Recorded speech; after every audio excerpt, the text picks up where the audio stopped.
ये बहुत सारे मल्टीपल फैक्टर्स जो कि उनको दिखे कि यार इनके साथ मेरा गुजारा नहीं है।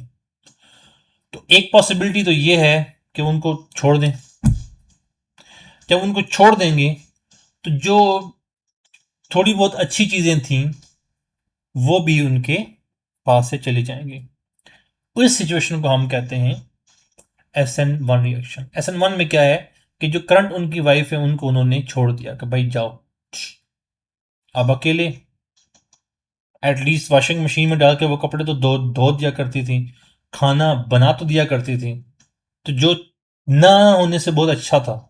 तो अब ये भाई साहब अकेले हो गए, अब ये तलाश में है किसी की। तो अब इनको हो सकता है कोई ऐसी खातून मिले जो उनसे भी बुरी हो। तो ये समझाने का मतलब ये है कि इस केस में अच्छे और बुरे के चांसेस क्या हैं, 50-50 हैं। याद रखिएगा, SN1 में अच्छे बुरे के चांस कितने, 50-50। लेकिन SN2 में क्या भाई, करंट सिचुएशन में आप you are in a relationship, आप दूसरी शादी का सोच रहे हैं, आपने एक खातून देखी, लपेच अच्छा लगा, इनसे बहुत अच्छी हैं, आपने प्रपोजल भेजा, वो प्रपोजल एक्सेप्ट किया, तो ये नाराज हो गई, ये चले गई। So at a time you are in a transition state. इसमें क्या होती है, इसमें होती है ट्रांजिशन। ये सारी बातें आपको दोबारा पढ़ाऊंगा तो आपको सारा कुछ क्लियर हो जाएगा जब टेक्स्ट पढ़ेंगे। तो इसमें भाई साहब क्या है, ट्रांजिशन स्टेट में है, क्या है, बिटवीन स्टेट में। इसमें तो भाई बहुत पॉजिटिव है। इसमें क्या है, पॉजिटिव है। एक इंटरमीडिएट स्टेट में, ट्रांजिशन नहीं बल्कि इंटरमीडिएट स्टेट या इडियट स्टेट कह लो, ठीक है। पहले वाला SN2, जिसमें पहले न्यूक्लियोफाइल आता है, फिर एक्स ग्रुप लीव होता है, क्लियर। एक ट्रांजिशन स्टेट में आता है, कभी उसकी तरफ देखता है, कभी उसकी तरफ देख देख रहा होता है, डिसाइडिंग। तो फिर न्यूक्लियोफाइल अच्छा लगता है, एक्स को लीव कर देता है। सिंपल बात होगी। 2 का मतलब क्या है हम आगे जाके देखेंगे। SN1 में क्या है, अच्छा इसमें एक और इंटरेस्टिंग बात, इसमें जो न्यूक्लियोफाइल आया है उसके अच्छे होने के चांस कितने हैं, 100%। इसके चांस चांस कितने हैं अच्छे होने के, 100%, क्योंकि उसको डिसाइड करने में आसानी है। लेकिन जब SN1 की बात करते हैं तो उसमें भाई साहब ने पहले छोड़ छोड़ दिया, तो वो अब ट्रांजिशन में नहीं है कि इधर से उधर शिफ्ट नहीं हो रहे, वो मुकम्मल तौर पे छोड़ चुके हैं। तो वो एक इंटरमीडिएट स्टेट में, दरमियानी स्टेट में, दरमियानी स्टेबल स्टेट में है कि एक को छोड़ दिया, दूसरे के साथ भी नहीं है। Now looking for second one. तो वो दो पॉसिबिलिटी है, अच्छा या बुरा, ठीक है। तो 50-50 है। अब ये सारा कुछ जो समझा रहा हूं ना, यही टर्म्स यूज होनी है, यही 50-50 यूज होना है, यही 100% यूज होना है एग्जैक्ट टॉपिक में। Now let's move to topic. बातें बहुत कर ली। अभी हमने जो बात की है, सॉरी, अभी हमने जो बात की है वो ये की है कि हेलोजन एटम जो है वो क्या कर सकता है, दो तरह से दो इवेंट होते हैं। एक इवेंट क्या है कि जो सिग्मा बॉन्ड है कार्बन हेलोजन का वो ब्रेक हो, और एक इवेंट क्या है जो नया नया बॉन्ड है कार्बन न्यूक्लियोफाइल का वो बने, ठीक है। Substitution reaction is greatly influenced by the nature of the attacking nucleophile, कि आने वाला कैसा है, सबस्ट्रेट कैसा है, लिविंग ग्रुप कैसा है। प्राइमरी और सेकेंडरी अल्काइल हैलाइड में न्यूक्लियोफाइल अटैक करता है, लिविंग ग्रुप चला जाता है, एक ही स्टेप में होता है रिएक्शन। लेकिन बल्कि बड़े ग्रुप्स में ये नहीं होता, उसमें 2 स्टेप का रिएक्शन होता है। सो ओवरऑल ये 2 स्टेप को फॉलो करती हैं, नथिंग। ये आगे जाके मैं पढ़ाऊंगा भी अगेन। तो अभी हमने ये देखा कि दो पॉसिबिलिटी है, एक SN1 और एक SN2 की। तो अब हम SN1 SN2 को डिटेल में पढ़ेंगे इसके बाद। अब ये क्या है जी कि एक्स है, एक्स को कोई भी निकाल के आ सकता है। RX को निकाल के आयोडीन आ सकता है, और OR आ सकता है, एस्टर आ सकता है, कोई भी ग्रुप से हम लेके आ सकते हैं। अब जो इंटरमीडिएट बना है ना उसको हम कहते हैं कार्बोकैटाइन इंटरमीडिएट। अब मैं जरा आपको वहां पे लेके चलता हूं। ये वाला आपके पास जो R था उसने X को छोड़ दिया। अब ये जो स्पीशी बनी है इस स्पीशी को हम कहते हैं कार्बोकैटाइन या कार्बोनियम आइन। कैटाइन का मतलब पॉजिटिव चार्ज, कार्बो का मतलब कार्बन। तो कार्बोकैटाइन वो स्पीशी जो कि पॉजिटिव चार्ज स्पीशी बनी हुई होती है। अब इसको पढ़ लेते हैं। A carbon that is attached to 3 atoms or groups of atoms and possesses a unit positive charge. ऐसा कार्बन जिसके ऊपर पॉजिटिव चार्ज है और 3 ग्रुप के साथ अटैच हुआ है, उस कार्बन को हम कहते हैं कि वो कार्बोकैटाइन है। ठीक है, शहजादा कार्बोकैटाइन। तो कार्बोकैटाइन के ऊपर चार्ज क्या है सर? पॉजिटिव। अब पॉजिटिव चार्ज या कोई भी चार्ज, इसकी डेंसिटी जितनी ज्यादा होगी उतना ही आयन जो होगा वो क्या होगा? लेस स्टेबल होगा या अनस्टेबल होगा। अब इसकी डेंसिटी कम करनी हो तो कैसे करेंगे? देखो, आप ऐसे समझो कि आपके मोहल्ले में एक जो घर है उसमें एक खातून होती है जिनकी एक हस्बैंड है, 2 बच्चे हैं। उनके हस्बैंड कमाते हैं, अब उनके हस्बैंड फोत हो गए, तो she is very unstable condition, financially unstable है। अब क्या होगा? आपने सोचा कि आप उनके घर कंट्रीब्यूट करेंगे, मंथली कुछ पैसे उनको देंगे। तो आपने फॉर एग्जांपल मंथली 5000 उन्हें देना शुरू कर दिया। तो 5000 से तो उनका गुजारा नहीं होगा, लेकिन किसी और बंदे ने भी 5000 देना शुरू कर दिया, किसी और बंदे ने 5000 देना शुरू कर दिया। तो अब जितने ज़्यादा पैसे देने वाले लोग होंगे उतने ही ये फाइनेंशियली क्या होंगे? स्टेबल होंगे। ठीक है, अब उसी चीज़ों को इधर रिलेट करो। पॉजिटिव चार्ज को जितने इलेक्ट्रॉन्स मिलेंगे ये उतना ही कम होगा, जितना कम होगा उतना स्टेबल होगा। सिंपल सी बात, कोई बड़ी चीज़ नहीं। Are you getting my point? कि पॉजिटिव चार्ज है, उसके पास कोई भी डोनेटिंग ग्रुप नहीं है, तो वो सबसे कम स्टेबल होगा। This is very least stable. लेकिन एक डोनेटिंग ग्रुप है तो वो स्टेबल हो गया। 2 डोनेटिंग ग्रुप हैं वो और स्टेबल हो गया। 3 डोनेटिंग ग्रुप हैं तो वो सबसे ज्यादा स्टेबल हो गया। इतना तो वो खास हस्बैंड भी नहीं कमाता था जितना इधर से मिल रहा है। अल्लाह ऐसी सिचुएशन ना लाए किसी पे। सो कॉन्सेप्ट्स को समझाने के लिए बात कर रहा हूँ कि जितने डोनेटिंग ग्रुप ज्यादा होंगे उतना पॉजिटिव चार्ज जो है ना वो क्या होगा? उसके इलेक्ट्रॉन मिल रहे हैं, नेगेटिव मिल रहे हैं, तो वो क्या होगा? कम। जितना पॉजिटिव चार्ज कम मतलब कि वो सुकून में, तो वो स्टेबल है। तो इसलिए जो ये वाला कैटाइन है वो क्या है? स्टेबल है। अब ये कार्बन कौन सा है जी? तो मेरा पेन कहीं गायब हो जाता है। अच्छा, ये वाला। तो ये कार्बन कौन सा है? कार्बन कौन सा मतलब सर? इस कार्बन के साथ कितने कार्बन जुड़े हुए हैं? 3। तो ये टर्शरी कार्बन है। क्या है? ये टर्शरी कार्बन है। तो ये कार्बोकैटाइन कौन सा होगा? ये टर्शरी कार्बोकैटाइन। तो ये टर्शरी कार्बोकैटाइन क्या है? सबसे ज्यादा स्टेबल है, फिर सेकेंडरी, फिर प्राइमरी, फिर मिथाइल। सिंपल। वाई? क्यों? क्यों स्टेबल है?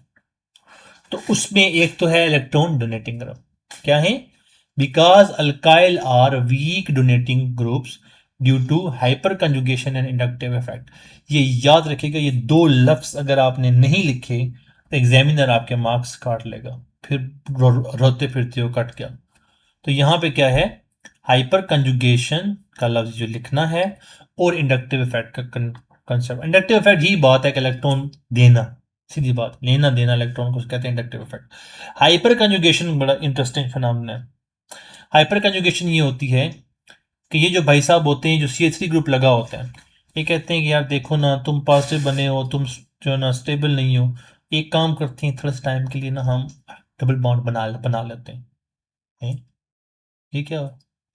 डबल बॉन्ड बना लेते हैं मतलब कि ये जो भाई साहब होते हैं कार्बोकैटाइन के पास, ये इसको अपना हाइड्रोजन वाला बॉन्ड ट्रांसफर कर देते हैं, जिसकी बेस पे वो जो पॉजिटिव चार्ज उनके ऊपर था वो खत्म हो जाता है या हाइड्रोजन के ऊपर फॉर टाइम बीइंग आ जाता है। तो इस फिनोमेना को हाइपर कंजुगेशन का नाम देते हैं। ये कितने, जितने अल्फा हाइड्रोजन होंगे उतना ही ये होगा। पर लंबा कॉन्सेप्ट है, अब डिस्कस करने में फायदा नहीं है। तो आप ये समझ लें कि जिस कार्बन के जो इस कार्बन के साथ कार्बन अटैच है ना, उस कार्बन के साथ जितने हाइड्रोजन होंगे